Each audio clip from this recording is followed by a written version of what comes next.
dok. Oke. Luar biasa. Alhamdulillah wa syukurillah ya guys, ternyata dibuktikan hari ini oleh Majelis Hakim yang Mulia Pengadilan Negeri Jakarta Selatan yang tegak lurus. Ya, jadi dokter dari awal sebenarnya sudah cukup pede.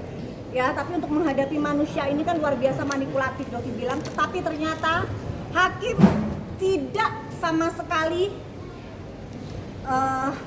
tergiur ya oleh dugaan uang yang akan diberikan oleh DRL ya. Jadi alhamdulillah hakim tegak lurus menjadi kepanjangan Allah Subhanahu wa taala untuk menjadikan DRL tetap sebagai TSK dan prosesnya terus dilanjutkan hingga ke persidangan. Ya, itu harapannya Doktif. Alhamdulillah kita akan pantau ya, Doktif memohon teman-teman netizen untuk memantau semua perjalanan ini hingga ke persidangan. Untuk perdamaian Doktif tekankan lagi, meskipun sudah puluhan miliar akhirnya sudah menuju ke Doktif bilang tertutup ya, tidak ada kata damai buat kalian DRL. Doktif tegaskan sekali lagi ya, tidak ada kata damai. 50 miliar sudah angkanya sekarang menuju ke Doktif ya, tidak akan Doktif terima. Satu tujuan Doktif di sini, Doktif sudah janji ya, jihad itu apa? Mengembalikan uang kalian, kembalikan uang masyarakat, ratusan miliar itu kembalikan, bukan untuk menyumpal mulutnya Doktif ya, hanya itu. Mungkin Baik, terima kasih. Syukur alhamdulillah. Pertarungan dengan Rizat ini sebenarnya sudah lama ya, dan saya sangat mengapresiasi kerja-kerja dari Doktif yang luar biasa. Saya sudah menyampaikan kepada teman-teman media, kalau di dunia lawyer ada orang yang keras, mungkin termasuk Rasman, tapi di dunia kedokteran untuk mencari ya kebenaran yang sesungguhnya agar rakyat tidak menjadi korban dari produk yang diduga abal-abal, itu menurut saya dokter detektif sangat luar biasa dan kita ucapkan terima kasih. Berikutnya saya appreciate kepada Hakim Tunggal yang dengan terang benderang mengurai semuanya ya, mulai dari barang bukti dan juga kesaksian dengan terang, dan ternyata pada kesimpulannya menolak gugatan dari saudara Dr. Richard Lee. Karena itu poin pertama, saya dan Doktif mendesak agar penyidik Polda Metro Jaya mempercepat proses ini dan segera menahan yang bersangkutan. Jangan lupa, seseorang yang mengajukan pra-peradilan, dia bukan saja berhadapan dengan penyidik, tapi berhadapan dengan institusi kepolisian. Ya, ini garis. Yang kedua, tidak ada relevansi lagi jika ada bahasa-bahasa yang mengatakan ini bisa P19 mati. Karena ini sudah diuji di peradilan pada proses penetapan tersangka, maka ketika semua dokumen yang diperlukan diserahkan kepada kejaksaan, maka tidak beralasan menurut hukum bagi kejaksaan untuk mengembalikan berkas dimaksud. Karena itu segera lakukan pelimpahan oleh kepolisian Polda Metro Jaya dalam ini Ditkrimsus untuk bisa segera diperiksa di P21 oleh kejaksaan guna dilakukan persidangan. Tetapi di luar penyitaan, saya berharap Doktif juga nanti dengan kesaksiannya bisa mengembangkan agar dikejar TPPU-nya, tindak pidana pencucian uang atau money laundering. Uang yang digunakan dari produk yang dijual dimaksud kemana saja, harus kembalikan kepada rakyat. Tidak mudah seseorang tidak tergoyah dengan uang. Saya luar biasa menghargai Doktif. Ya, ada tawaran bahkan sampai 50 M kata beliau. Dan ini bukan sesuatu yang menurut saya bisa dicegah oleh diri seorang manusia. Karena itu Doktif telah melampaui ini. Saya berharap sekali lagi TPPU-nya kejar, kembalikan uang rakyat, kemudian agar disita akunnya dan mohon dikembangkan pemeriksaannya. Karena ada dugaan istrinya diduga terlibat juga, minimal untuk pasal turut serta. Kita mau lihat dari KUHP dan KUHP baru. Semua sudah berkolaborasi.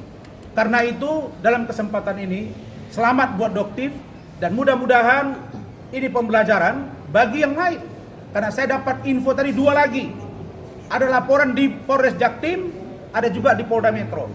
inisial Jabar, SS ada Jabar. Polda Jabar. Saya berharap ini kesempatan agar mengungkap semua jaringan dari orang-orang yang katanya menjual produk tetapi ada dugaan memperkaya diri dengan menjual tanpa aturan hukum yang berlaku. Saya kira itu dari saya. Dok, Terima kasih. tadi menyinggung soal 50 miliar, mungkin boleh diceritain seperti apa mungkin pertamanya? Jadi intinya begini aja, jadi ada nilainya dinaikkan karena Doktif 5M menolak dan keluar-keluar di media.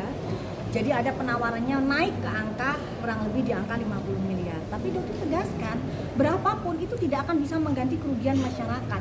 Tujuannya Doktif di sini mengganti uang masyarakat. Jika kerugian masyarakat 200 miliar dan yang diberikan hanya 50 miliar, 150 miliar itu Doktif cari dari mana? Ya, seperti itu.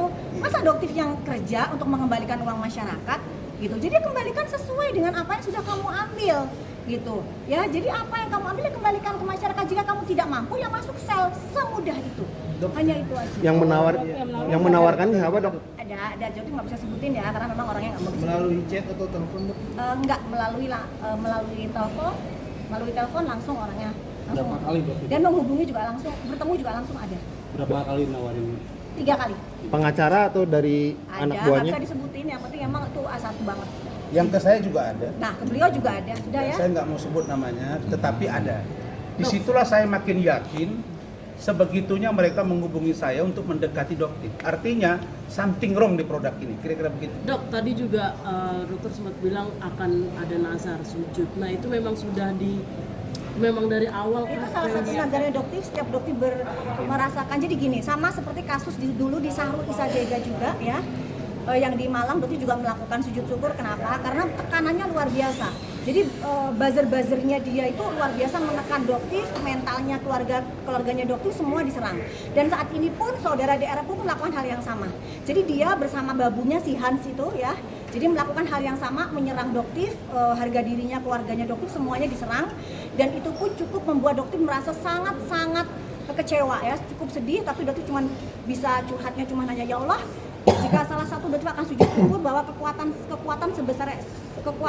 paling besar itu hanya milik Allah. Doktif bukan siapa-siapa. Dan akhirnya ya tadi Doktif lakukan, ya itu juga mungkin bisa menjadi materi buat para buzzer-buzzer, nanti dipotong, diklipper, potong-potong, setidaknya jadi uang buat kalian ya. Oke? Alhamdulillah puji syukur banget, nggak cuma Doktif ya, ini adalah kerja dari PMJ yang mungkin alhamdulillah juga PMJ bisa membuktikan bahwa tegak lurus merah putih. Ya, jadi mungkin dengan lamanya proses ini Doktif nggak menyesal ya Bang Rasman ya, karena memang mereka sangat hati-hati seperti itu ya, mereka sangat hati-hati, PMJ sangat hati-hati. Tapi untuk kelanjutannya Doktif mohon agar segera ditahan. Ya, jadi jangan cuma dicekal atau dilakukan wajib lapor 2 kali seminggu, karena saat ini 2 kali 1 minggu, jadi sudah seperti tahanan kota.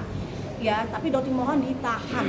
Dan kalaupun misalnya ada pengakuan sakit, ya jangan mudah dipercaya, karena orang ini sangat manipulatif. Dok, berarti otomatis pemeriksaan lanjutan akan kembali dilakukan. Pastinya, dan dengan tegas penyidik akan jauh lebih garang menghadapi seorang DRL ini. Akan ngawal lagi dok? Pastinya akan Doktif tunggu, mau sampai subuhnya lagi Doktif tunggu. Nah, ini sampai kan akhirnya dia bisa ditahan dan melepas wignya, karena wig tidak boleh digunakan pada saat penahanan. Ya, jadi kita lihat. Ya, kita lihat. Karena sejak Doktif mengingatkan ya untuk para penyidik pada saat ditahan wajib untuk dilepaskan wignya, karena itu adalah salah satu bukti bahwa apa yang Doktif katakan dia menjual serum penumbuh rambut itu adalah kebohongan, karena dia sendiri tidak bisa menumbuhkan rambutnya sendiri. Dan waktu ditahan dulu di Polda Metro juga nggak pakai wig. Berarti dia di kehidupan sehari-hari dia pakai wig ya Saya Bang? kaget aja. Oh, ternyata nggak sama ya sama yang tampilan di awal gitu. Ada lagi? Oke, cukup ya. Oke, siap. Apa yang mau disampaikan ke DRL? DRL siap-siap kamu pasang kabel ya, kamu alasannya hanya satu yang bisa menunda kamu masuk ICU dan kamu pasang kabel, hanya itu aja. Oh, ada satu sebelum terlupa ya. Ada kami lihat strategi, ini dugaan ya. Ketika diperiksa, maka nanti tiba-tiba nanti sakit. Betul. Kami berharap kalau ada yang sakit itu tolong bawa second opinion ke Rumah Sakit Kramat Jati. Bila perlu kita siapin dokternya untuk memastikan dia sakit, ini dokter juga. Bisa cek, ini benar sakit apa tidak. Dan yang terakhir, saudara-saudara Pak Kapolda Metro, ini adalah perlawanan konstitusional dan institusi oleh Richard Lee terhadap lembaga Anda. Jadi ambil upaya hukum, tahan yang bersangkutan, apalagi pasalnya dapat 5 tahun. Cukup. Siap.